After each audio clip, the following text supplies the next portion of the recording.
You see, in that moment, for the first time in my life, I believe that I fully understood the power of choice.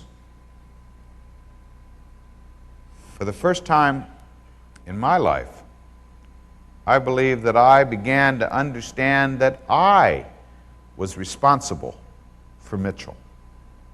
Responsible, not blame, not fault, not guilt. Responsible. Stephen Covey uses the term response-able. I had the ability to respond. And no matter whose fault it was, who was wrong, who was bad, who was good, it was me that was in that hospital bed. It was me with short fingers. It was my future. Sometimes we meet people who spend an awful lot of time in their lives as if they're driving along the road of life using the rearview mirror. You know, if only I had, I should have, I could have, oh boy, wouldn't it have been nice if I had. You know, there's a reason that the car manufacturers make the windshield so much bigger than the rearview mirror.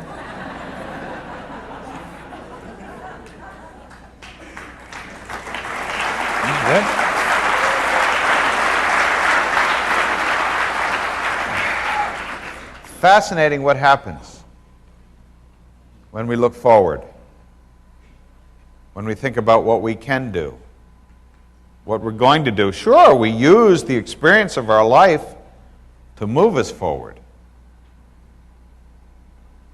but to spend so much time regretting and worrying about things of which we have no control, taking all that time away from what we can control. When I decided that Mitchell was responsible for Mitchell,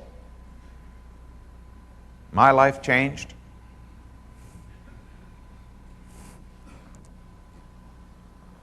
It was about 2 months after the accident that the plastic surgeon came to see me. He wanted to talk to me about my face.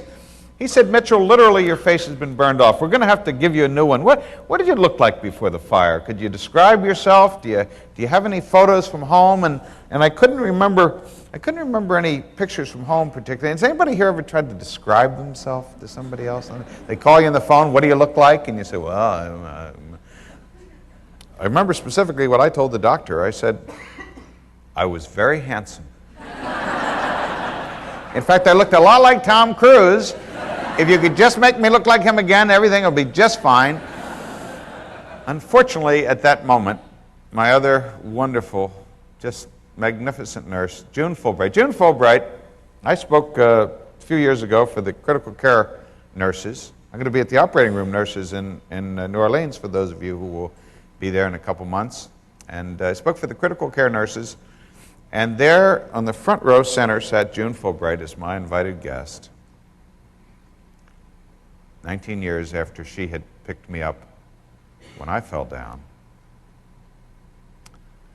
And June remembered my wallet survived the fire, and she dug it out of a drawer, and of course the doctor rummaged through it. Naturally, the first thing he found was the driver's license, the pass book for the South Africans in the group, and he took it out, and he looked at it for a moment or two,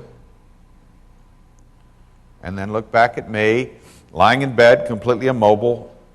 It hurt every time I moved, so I stayed still. And then he looked back down at the driver's license again, and when he looked up at me, I was wondering what was in his mind. You particularly would know there are no mirrors in burn patients' rooms. Hadn't seen myself yet. I didn't know what I looked like. Finally, he took one last long look at the driver's license, shook his head and said, "God, I know we can do better than this." And they did. Well,